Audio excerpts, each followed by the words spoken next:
जब निकलो धंधे पे तो भगवान को मिल के निकलो और बोलो प्रभु मैं धन। सभी आप लोगों से हाथ जोड़ के वंदना करता हूँ। हमारा जो चैनल है श्री सोनू महाराज, वो चैनल जरूर सब्सक्राइब करें और इन वीडियो को शेयर करते रहिए। अगर आपके पति का धंधा अच्छा नहीं चल रहा है तो गीता के 11वें अध्याय का 40वां श्लोक आप 108 बार पाठ करो। गीता के 11वें अध्याय का 40वां श्लोक आपके पति का धंधा बढ़ा देगा। किसी को डर लगता है, चमकते हैं बच्चे, चमक जाते रात को या सपने में डरते हैं या फिर आप भी डरते हो, तो गीता के 11वें अध्याय का 36वां श्लोक कागज लीजिए, पेन लीजिए, लाल पेन, और उसको लिख दीजिए, ताबीज बना दीजिए और अपने गले में डाल लीजिए, या गले में नहीं डालो तो घर में मेन गेट पे बांध दो। आप कल्पना नहीं कर सकोगे। परंतु शास्त्र से आप बहुत दूर चले गए, और जितने हम लोग शास्त्र से दूर गए हैं उतनी ही आपको परेशानियां आई है, क्योंकि शास्त्र हमको जीना सिखाता है। अब आप सबको बोलूंगा पूरी आरती गा के बताओ तो आप आरती नहीं कर पाओगे, गा पाओगे पूरी आरती? सबको नहीं आती। अंधारी मारी करनी रहे तो बड़ा बड़ा डीलर बैठा, समझ में आ रही कि नहीं? तेरी मेरी तो बड़े बड़े डेपो खोल के बैठे और आरती आती नहीं है। सुबह सुबह कम से कम 5 मिनट भगवान को दे दो, और जब निकलो धंधे पे तो भगवान को मिल के निकलो और बोलो प्रभु मैं धंधे पे जा रहा हूँ, यात्रा पे जा रहा हूँ, आप मेरे साथ में चलना। और जब वापस आओ तो भगवान से वापस राम राम करो कि भगवान मैं राजी खुशी लौट गया हूँ, आपकी कृपा से मैं वापस आ गया हूँ। एक छोटी सी बात है, सब आप माँ बाप जैसे इन मेन गेट हॉल में बैठा, आप जावो तो ही वणु बात नहीं करो, आवो तो ही बात नहीं करो। आप माँ बाप में कहीं बीतेला, ईमानदारी बोलो, कितना दुखी रही वे, मतलब बेटो गयो तो भी बोलन नहीं गयो और पाछो आवे तो ही बोले ही को नहीं, डायरेक्ट आप कमरा में जाए परो। माँ बाप राजी रही कि दुखी रही? बस उन्हीं प्रकार भगवान भी दुखी रहे अपना घर में कि मने लाइन बैठाई दियो, बेटो रामा सामा ही नहीं करे। आप खाली उसको तस्वीर मानते हो ना, इसीलिए आपको फीलिंग होता है तस्वीर। तस्वीर नहीं है, भगवान है अंदर। फीलिंग कीजिए, आप ऐसे मानिए कि नहीं मेरे प्रभु अंदर बैठे, मेरी माँ बैठी है, तो आपको अच्छा लगेगा। पर तो हम लोगों को मंदिर की तरफ टाइम नहीं है देखने का। एक छोटी सी बात साहब, मैं चिल्ला चिल्ला के लोगों को कहता हूं कि जब किसी की शादी हो ना, शादी चाहे लड़की की शादी हो चाहे लड़के की शादी हो, आप इतना खर्चा मत करो, नॉर्मल खर्चा करो, शादी कर लो। कारण बताऊं, निभ जाए तो नसीब है, नहीं निभे तो एल्बम देख देख रोवना ही है। एल्बम देखन के मान इतो फोटो लागतो मैं, इतो मस्त फोटो खिंचायो, ये बाद में गड़बड़ हो जाएगी भैया।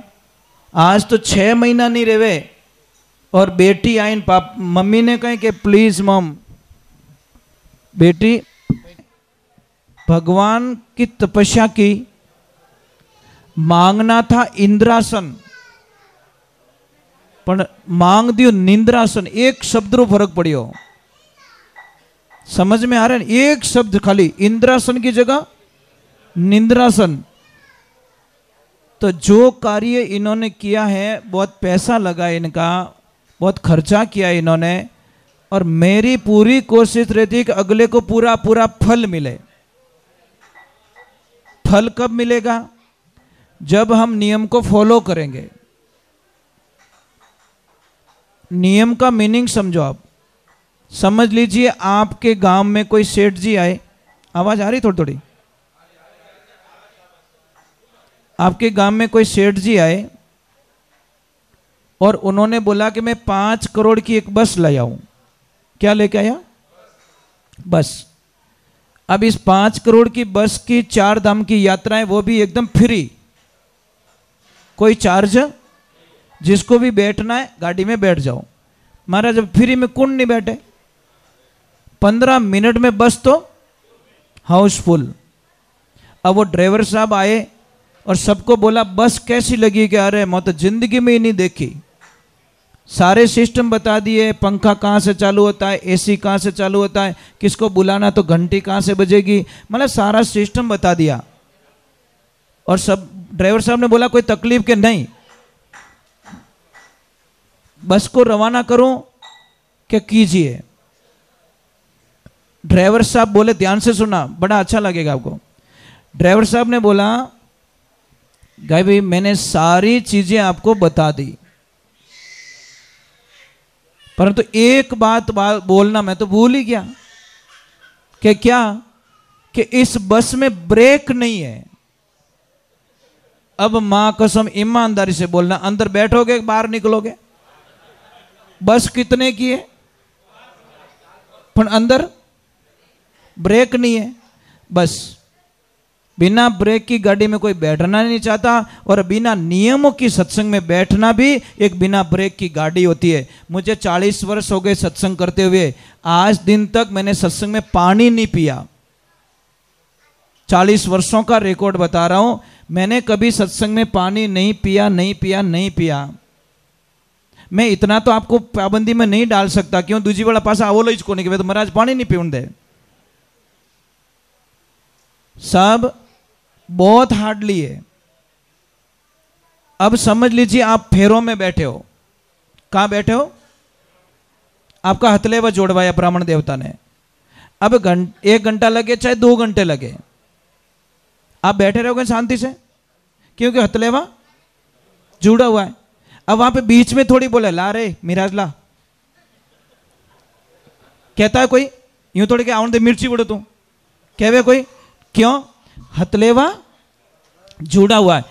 साहब इसको कोड वर्ग में समझाता हूं। जब संसारिक हथलेवो जुड़ियोड़ो रहे, आप 3 घंटा उन चवरी रे माने इतना शांति में बैठा रहे, तो आ चवरी है ना, सत्संग रूपी चवरी, इनमें आत्मा और परमात्मा रो मिलन रिया करे, इन वास्ते इनमें थोड़ा मजबूती में बैठो साहब, आनंद आ जाएगा आपको।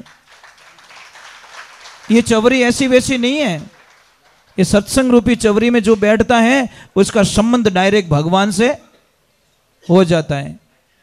साहब एक बात का ध्यान रखना कि जिंदगी में अपनी लिस्ट कभी पूरी नहीं होगी, इसलिए हम अगर नाश्ता करेंगे हमारा मुंह झूठा हो जाएगा, और झूठा हो जाएगा, झूठा उस झाजम पे बैठना बहुत बड़ा पाप होता है। आपको नाश्ता करना है कि प्रसाद लेना, ये 2 ऑप्शन है आपके पास में। प्रसाद लेवनो कि नाश्तो करनो? मैं प्रसाद और नाश्ता की छोटी सी बात समझा देता हूं। समझ लीजिए आप नाश्ता कर रहे हो, करते करते थोड़ा नीचे गिर गया तो आपको कोई दुख होने वाला नहीं है, पैर भी रख लोगे, पर प्रसाद हाथ में हेठो पड़ गो रहे तो थोड़ी आत्मा दुखे। अरे कहीं क्या, अरे यार प्रसाद है, कट नीचो ना कर भाई। आप नहीं उठाओगे, वो पड़ोस में उठा देगा, अरे यार तूने प्रसाद गिरा दिया। नाश तो कोई मिर्ची बड़ी पड़गो रे हेठो, तो कोई हेठो नहीं के बलंदर है, नाश तो दूजो ले ले। कहने का मतलब प्रसाद की इतनी इज्जत है, तो उस जो बनाया नहीं इन्होंने आपके लिए, उसको हम नाश्ता नहीं करेंगे, हम जिमेंगे प्रसाद, और प्रसाद बनेगा आरती के बाद में। अब हटा रहे जो प्रसाद जिन्हें जिमणो है आरती के बाद में मिलेगा, जिन्हें नाश्तो करना है एक साइड में जाए, नाश्तो करन पासो आन पानी पीन बैठ सके। दोनों ऑप्शन है आपके पास में। जो हड़े आवे जो, मैं ज़्यादा नहीं बैठा हूँ, अभी थोड़ी देर 15 मिनट और बैठा हूँ आपको, फिर आरती कर दूंगा, फिर छुट्टी दे दूंगा आपको। मैं कोई एक साधना करनी है मुझे, मैं सत्संग करने के लिए नहीं आता, मेरा काम कुछ अलग होता है। मैं इस बिल्डिंग के ऐसा एक रक्षा कवच बना के चला जाऊंगा कि इनकी 7 पीढ़ी में कोई प्रॉब्लम नहीं आएगी। यही मेरा काम होता है। मुझे कोई बुलाते तो मेरा काम पूरा होता है। मैं वो नहीं पे कि वो आया वो किया नहीं। हमारे आश्रम पे गाय माता का दूध बेचा नहीं जाता, नो सेलिंग। घी बेचते नहीं है, नहीं बेचते नहीं है। जिनको भी चाहिए आप ऐसे ही ले जाओ, कोई चार्जेस नहीं है। साहब बेचने पर धंधा चालू हो जाता है, और हमारा सिस्टम बहुत अलग है। कोई भी दूध चाहिए तो फ्री में ले जाओ, घी चाहिए तो फ्री में ले जाओ, कोई चार्ज नहीं है। आपकी मर्जी हो तो पैसा दो, नहीं तो राम राम, पर बेचेंगे नहीं, नो सेलिंग। तो बहुत हार्डली काम है। कितो भी मातो दुख तो रहने देवियों, कितो भी मातो दुखे, आप नाक में 2 बूंद गाय के घी डाल दो। अन कोई वे नहीं खराटा मास्टर के धारीज को नहीं आकी रात, कुछ नहीं करना, देसी गाय का घी डाल दो 2 बूंद, वो खराटा लेना बंद कर देगा। कुछ नहीं करना, कोई कोई तो तीजा घर ने उठाण दे, इतो मोटो खराटो ले खड़ एकदम जाने काली घाटी में गाड़ी चढ़ी, ऐसा टेम्पो खराब रह गयो एड़े एड़े आवाज निकाले तो उचित नहीं है। गाय का घी, 3 चीज वात की पित्त और कफ, बताने के लिए मेरे पास बहुत कुछ है, पर वो बंद करवाने के कारण एक सारा प्लानिंग चेंज हो गया। बताने के लिए इतनी सारी चीजें कि आपको कोई भी प्रॉब्लम्स हो हम सॉल्व कर देते, ये गारंटी। अगर किसको डॉक्टर साहब मना कर देते भाई इन्हें टाबर नहीं रहवे, बच्चा रेविज को नहीं, आप कुछ मत करो, वहां से एक बार प्रसाद ले लो, आपके 1 रुपया का भी खर्चा नहीं होगा और उनको बच्चे हो जाएंगे। कोई कहते हैं कि ये नशा नहीं छोड़ता, मैं 10 मिनट में नशा छोड़वाता साहब, 1 रुपया किससे चार्ज नहीं लेता। कितो ही अमल खातो रहे, कितो ही दारू पीतो रहे, कितनी बीड़ियां पीतो रहे, विथिन 10 मिनट वो जिंदगी माने पाची बीड़ी नहीं पीवे। ना तो डोरो बांधू ना टोटको करूं, टोटके में मुझे विश्वास नहीं है। मेरी एप्लीकेशन डायरेक्ट माताजी को लगती है और माताजी इतो आशीर्वाद है मारा माते कि वो काम हो ही जाता है। पर एक ही बोलता हूँ भाई, विश्वास रहे तो मार्गन आई जो, नहीं तो आश्रम घणो ऊंचो 400 फूट हाइट मत है, मगरा मत चढ़ जो मती भाई, आई जो मती, क्योंकि धक्को पड़ जावेला फालतू। तो ये बात बहुत छोटी है, कोई भी प्रॉब्लम्स सॉल्व होती है पर विश्वास के कारण। तो सुना तो क्या, हिम्मत कर दूं, एक आध भजन सुनाऊं क्या, वो पास आएगा तो